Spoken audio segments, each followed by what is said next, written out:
Hello, I'm Jane Pritchard. I'm the Chief Executive and General Secretary of the Royal College of Podiatry. Welcome to the first in a series of podcasts we'll be running here at the college. This first one is very short and it's a discussion with Chris Morris-Roberts. Chris is the professional editor of the Podiatrist. Chris and I will be talking about the digital transformation at the college, what that means for the podiatrist and the development of a new content hub. And we'll talk to you about what that will mean for members and how you'll access content in the future. Chris, thanks very much for joining us. And for anybody who doesn't know, Chris Morris-Roberts is the professional editor of the Podiatrist. And he's here today to chat to me about the development of our very new and exciting content hub. Yes. Which is the next stage on from what has been the Podiatrist. Thank you for having me. You're welcome. Lovely to see you. It's been a journey to get here, right? Yes, and I think, first of all, I think we should acknowledge fantastic work that you've done on the Podiatrist over the last 5 or 6 years. So why don't you just tell us a little bit about that change and how that evolved and how you now think we're ready to move on to the next stage? Yeah, so as you know, the members know, 5 or 6 years ago, we did a big consultation about changing from our old, which was Podiatry Now, to what became the Podiatrist. And we spent a long time talking to members about what they wanted, what they didn't want, sort of the future of what was going to exist in this content. And that was quite an extensive process. And we developed what became the Podiatrist, and I think was a very successful publication for us. People liked it. We had very little negative feedback on it, which is refreshing and nice for us as the editors to sort of see what we were doing was right or what the members wanted.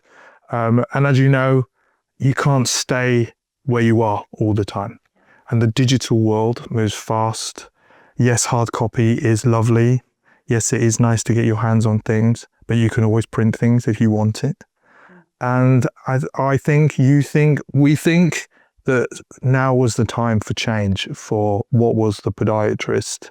And I think it did its job through quite a significant time in our lives. You know, COVID was happened, and it was something that I think members felt very passionate about.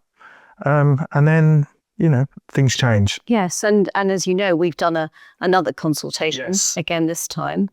And the very big, clear message that came out from members was we want a better digital experience with the college, because I think we all know, not just with our communication, but across all of our digital experience, it's a bit clunky and lumpy. And we know we've got other issues to address, like the website and the membership database. And we are looking at all of that in the round. But this particular area is the first place we're going to start. So this is our pioneer project, if you like, to change how we talk to members. And so what we're developing, as you know, is a new content hub. Would you like to talk to us about how that's going to look and how that experience will be different from members from what they've had before? So I think the new future of this content hub will be, so one of the challenges we often faced with a hard copy of something is that it was always a little bit out of date, you could say. It takes time for news to become present. And with something like a digital hub, you can be immediate. It can happen this afternoon if you want news out there. Basically, it helps us be at the forefront of our clinical practice, at the forefront of our profession. It helps us know what's happening now rather than what happened 3 months ago, because that's kind of what happened. It was nice for those that weren't sort of that liked keeping up to date that way. But actually, if you were keeping up to date, you would have known that had happened already. Yeah. So this enables, and I think that's a very powerful point of this, is about being current, ready, forward thinking, and in the moment of sort of knowledge. And that's what we need. Yeah. And also, we'll get more immediate feedback from members as well. Because, you know, one of the things I think I'm quite proud of, and I think is common knowledge amongst podiatrists. If we don't like it, we'll let you know. Oh, yes. And I could attest to that. And I think that's sort of something that I'm quite proud of about podiatrists, because they don't sit back and sort of wait for it to be something they don't like. They'll let you know very quickly. And I think, I truly believe, having gone through the transition, developed the podiatrist, moving into this new digital hub wave, I think this will be a new thing that our members will be pleased to have and will give positive feedback about. That's great. I mean, we know people have their own preferences of how they want to access content. Yeah. Some people like audio, some people like print, Yep. Some people want to access it on the move. So how are we going to serve all those different needs amongst the membership? One thing, I'm very open about the fact that I have dyslexia myself. So how I approach digital media, hard copies, etc., I often think about, well, how do I learn and how do I access material? And as you know, I'm an associate professor as well, so I teach. And I use that same sort of knowledge and experience and transfer it over to our members. So if you do struggle with the digital content, we will deliver digital content that will be accessible, that will be usable for those with additional sort of learning needs, which I think is really important. And in developing the podiatrist, that was one of our key messages or sort of values, was about delivering content that was accessible to everyone. Because not everyone wants to be the professor of podiatry. It's about, knowledge that's accessible. And I think that's really important. And often when I've written stuff or I write stuff, even for the podiatrist, I will read it to my mum and go, how does this translate to you? And I think that's about accessibility as well. So, and another part of that when for our members is about downloadable content on the go. Because we want to make sure that it isn't just when you're at home, we are all downloading content all the time. And so we want content that potentially is PDFs, it could be interactive content. And also it could be, if you love it, and I still do it, you can download stuff and print it if you want to read it on the go, mark it up. So we will have those different sort of levels of accessibility for our members to access the content. Which means if you think about diversity and inclusion and those things that are important values to us at the college, that shows that we are committed to those sort of the needs of our members as well. That's great. And of course, today's little test, podcast 0 for us. We've not done one at the college before.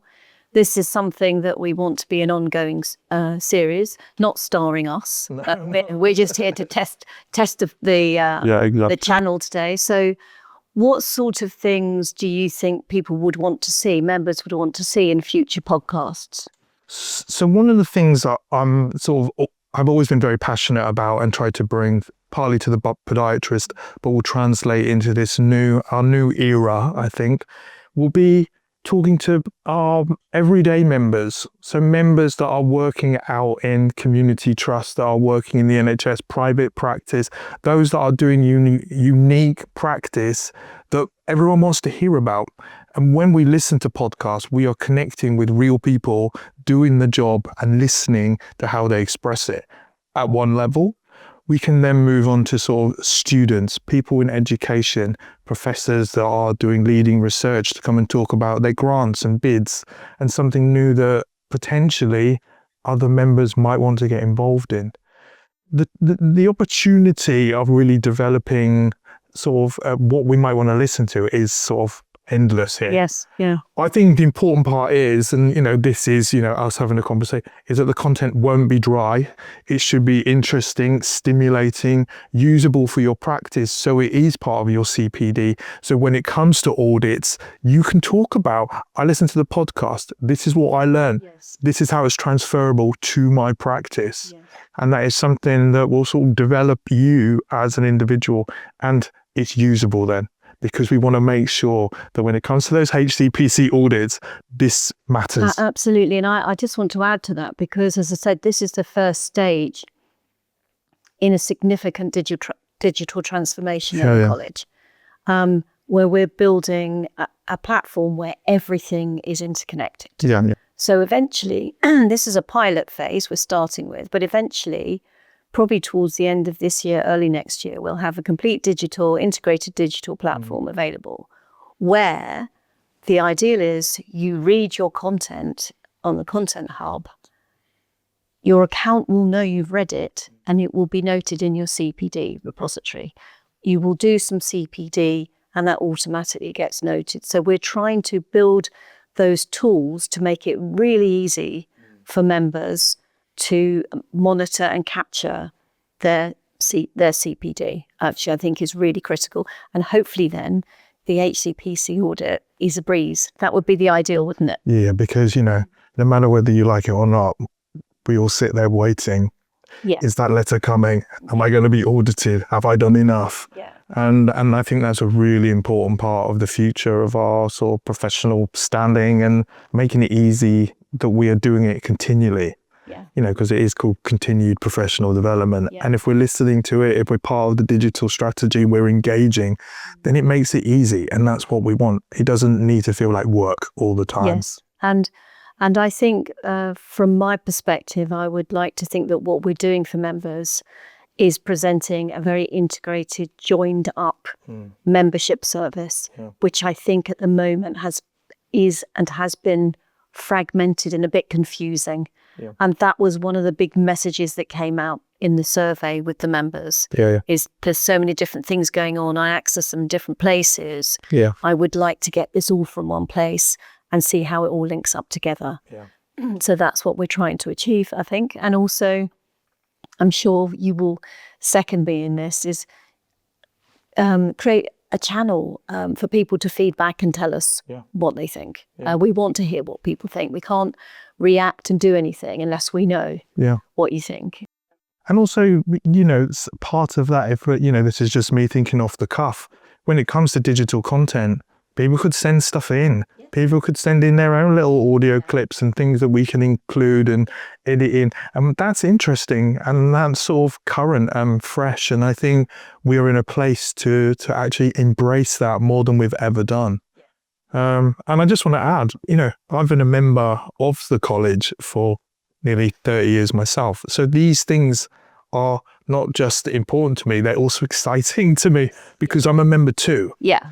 And, I've watched it for a long time. And part of my passion was always to make a bit of a change, an important change where I can. And I think this is where my skills lie, or have laid. Maybe I don't do much podiatry anymore, but I know my stuff. Do you know what I mean? Yeah, that's great. Thank you. So, Jen, let me ask you a question maybe. Okay. So the digital, this transformation, we're hoping that it's going to have a big impact. But I know that some of the current thinking and the things that you've been doing in the college have been doing have been making an impact. Yes.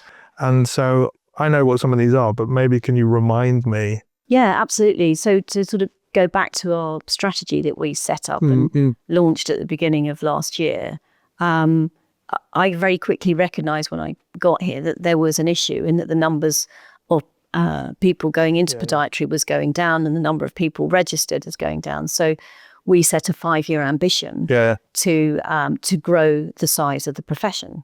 And the first part of that was getting more people to come in and train to be podiatrists. So last year we kicked off a careers campaign. Okay. And we kicked it off about July. So we hit clearing for last year. That's how we started it.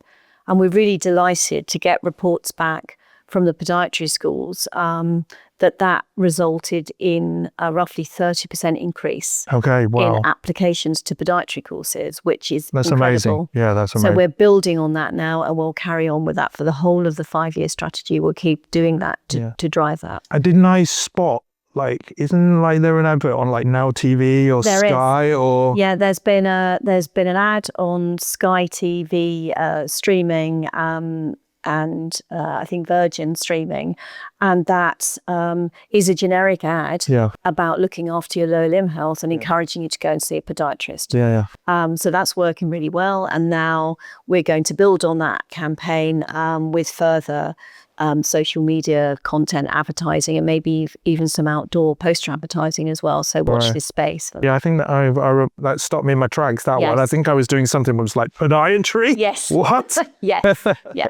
Well, we know that podiatry, not enough people know what podiatry is. Yeah. So a big push now on that public awareness work to get it out there, help people understand what it is, and the whole scope of what a podiatrist can do, and get away from that narrow definition of what people have thought about podiatry.